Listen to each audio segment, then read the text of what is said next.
एक दिन पप्पू ने अपनी माँ से पूछा कि माँ, मैं कैसे पैदा हुआ। माँ बोली, मैंने एक बर्तन में मिट्टी डाल के रख दी, कुछ दिन बाद उसमें से तुम मुझे मिले। पप्पू ने भी ऐसा ही करने की सोची।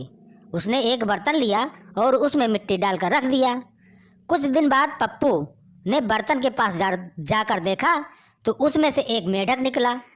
पप्पू गुस्से में बोला, साले, दिल तो करता है कि तुझे गोली मार दूं, पर क्या करूं, औलाद है तू मेरी।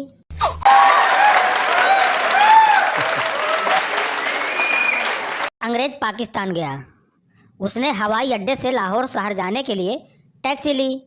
रास्ते में सुनसान जगह पर ड्राइवर ने टैक्सी रोकी और उसका सब कुछ लूट लिया। कपड़े भी उतरवा लिए ताकि ज़्यादा भाग दौड़ न कर सके, शोर न मचा सके। उसे बिराने में फेंक दिया। अंग्रेज शर्म के मारे एक पेड़ के पीछे खड़ा होकर मदद की उम्मीद करने लगा। तभी एक पठान उधर से गुजरा तो अंग्रेज ने उसे आवाज़ लगाई। पठान बोला, ओहो, ये क्या हुआ लाले दी जान। अंग्रेज ने सारी बात बताई दी। पठान अपना नाड़ा खोलते हुए बोला, यारा, तेरा आज दिन ही खराब है। तलवारबाजी के मुकाबले में एक चाइनीज ने बाल के 2 टुकड़े कर दिए। एक जापानी ने उड़ती हुई मक्खी की गर्दन काट दी। रजनीकांत ने मच्छर उड़ाया, तलवार घुमाई, पर मच्छर उड़ता ही रहा। जापानी बोला, मच्छर तो उड़ रहा है। रजनीकांत मुस्कुराते हुए बोला, उड़ तो रहा है मगर कभी बाप नहीं बन पाएगा। एक आदमी को अपनी पत्नी को किस करना था। उसने अपने बेटे को बोला, बेटा, बालकनी में खड़े हो जाओ और कॉलोनी में क्या चल रहा है वो देख के बताता रहा। बेटा शुरू हो गया। शर्मा जी सब्जी ला रहे हैं, वर्मा जी स्कूटर स्टार्ट कर रहे हैं, बच्चे क्रिकेट खेल रहे हैं, शुक्ला जी अपनी दुकान संभाल रहे हैं, पिंटू के मम्मी पापा किस कर रहे हैं। आदमी बोला, तुझे कैसे पता। बेटा बोला, पिंटू भी बालकनी में खड़ा है। आजकल के बच्चे, बाप, नालायक, तू फेल हो गया, आज से कभी मुझे पापा मत कहना। बेटा, ओह कमान डैड, स्कूल टेस्ट ही तो था, कोई डीएनए टेस्ट थोड़ी ना था। यार, एक सवाल बहुत दिनों से दिमाग में है, सोचा आज पूछ ही लूं। दिल्ली अगर दिल वालों की है तो लंदन किसका है। मम्मी, कल पापा काम वाली को सोफे पर लेटाकर, मम्मी बीच में बोली, अभी नहीं बेटा, जब रात को जब पापा आए तो फिर बताना। पापा के आते ही मम्मी बोली, हाँ बेटा, आप बताओ कि क्या हुआ। पप्पू बोला, पापा काम वाली को सोफे पर लेटाकर जो शर्मा अंकल आपके साथ करते हैं वो कर रहे थे।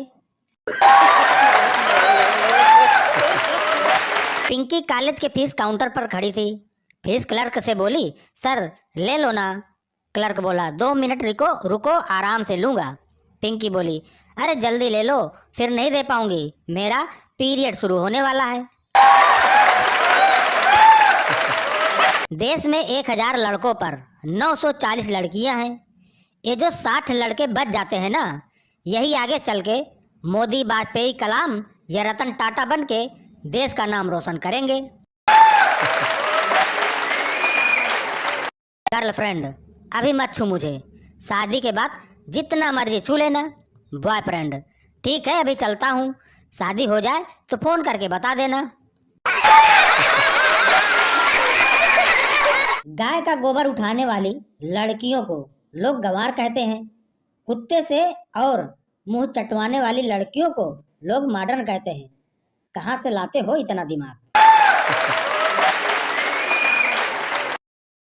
प्राइवेट स्कूल की किताबें और प्राइवेट क्लिनिक वाले डॉक्टर की दवाइयाँ सिर्फ उनकी सेटिंग वाली दुकानों पर ही मिलती हैं।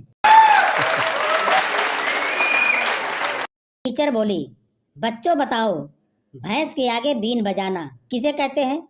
स्टूडेंट, किसी लड़की के मैसेज पर हाय, हेलो, नाइस, वाव कमेंट करने पर भी लड़की रिप्लाई न दे, उसे भैंस के आगे बीन बजाना कहते हैं। शादी की सभी विधियां पूरी करके पापा ने बेटी को डोली में बिठाया। अभी डोली 50-60 कदम ही चली होगी कि दुल्हन भागती हुई वापस अपने घर आई। सभी घर वाले रिश्तेदार यह देखकर हैरान परेशान हुए। दुल्हन सीधे अपने रूम की ओर भागी। माँ पीछे पीछे गई और पूछा, बेटी आखिर हुआ क्या है? इस तरह पहली बार घर वापस आना अशुभ होता है। दुल्हन बोली, आपको शुभ अशुभ की पड़ी है। यहाँ मेरा चार्जर छूट गया है, उसी के लिए यहाँ भागती हुई आई हूँ। आज रात को व्हाट्सएप और फेसबुक पर सभी दोस्त मुबारकबाद देंगे। एक सेक्रेटरी ने दफ्तर आने से पहले बास को फोन लगाया। हेलो बास, परसों मैं गाजर के हलवे के स्वाद वाली लिपस्टिक लगा कर आई थी और कल मैं आलू के पराठे के स्वाद वाली लिपस्टिक लगा कर आई थी। कृपया आदेश दें आज मैं कौन सी स्वाद वाली लिपस्टिक लगा कर आऊं? बास ने अगरबत्तियों से खेलते हुए कहा, आज मेरा 11 का उपवास है। हनी, तुम्हारे पास कोई फलाहारी लिपस्टिक है क्या? 3 सेल्समैन बातें कर रहे थे।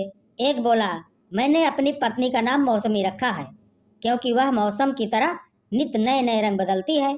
दूसरा बोला, मैंने अपनी पत्नी का नाम घड़ी रखा है क्योंकि वह समय की बहुत पाबंद है। तीसरा बोला, मैंने अपनी पत्नी का नाम डेली रखा है क्योंकि एक दिन भी अगर मैं चूक जाऊं तो मुझ पर संदेह करके मेरी जान निकाल देती है। कालू राम का नया दोहा। क्रीम लगा लगा के जगमुआ, गोरो भया न कोय, ओप्पो वीवो फोन लो, अब का लो बचो न कोय। अगर 2 लोग लड़ रहे हैं और बहुत भीड़ जमा है तो आपका फर्ज बनता है कि आप चुपचाप बैठ जाओ जिससे बाकी के लोग आराम से तमाशा देख सकें। एक विदेशी लड़की एक बार भारत घूमने आई। जब वो समुद्र के किनारे पहुंची तो उसका मन नहाने का हुआ। लड़की ने एक एक करके सारे कपड़े उतार दिए और समुद्र के पानी में उतरने लगी। सिपाही दौड़ा दौड़ा आया और बोला, बेबी किनारे पर नहाना मना है। क्यों जी, तुमने मुझे तब क्यों नहीं बताया जब मैं अपने कपड़े उतार रही थी? सिपाही ने रस लेकर कहा, कपड़े उतारना मना नहीं है, खूब उतारो, बस नहाने की मनाही है। एक शहर की लड़की गांव में गाय धोती हुई बोली, क्यों मिस्टर, अपने बाड़े में मेरे जैसी मॉडल लड़की को गैया धोते देखकर तुम्हें अचंभा नहीं हो रहा? किसान का पुत्र ने कहा, अचंभा नहीं, तुम्हें वक्त बर्बाद करते देखकर तुम पर तरस आ रहा है। सिटी गर्ल ने तमतमा कर कहा, क्यों तरस क्यों? किसान पुत्र ने कहा, जिसे तुम गैया कह रही हो वह तो बैल है, बैल। एक बार पप्पू अनाज मंडी में गेहूं बेचने के बाद बहुत मायूसी की हालत में घर आया। सबने पूछा, क्या हुआ? पप्पू ने कहा, मैं शहर में अनाज बेच रहा था कि कुछ लोगों ने मेरी इज्जत लूट ली। लोगों ने पूछा कि तुम ऐसा क्या बोल रहे थे कि तुम्हारी इज्जत लूट ली गई? पप्पू बोला, मैंने तो सिर्फ इतना ही बोला था, गेहूं ले लो, परंतु कमीनों ने समझ लिया गेहूं ले लो। आसाराम बापू जेल में खाने के लिए जहां खड़े होते हैं लाइन वहीं शुरू होती है क्योंकि उनके आगे खड़ा होने का रिस्क कोई नहीं लेना चाहता।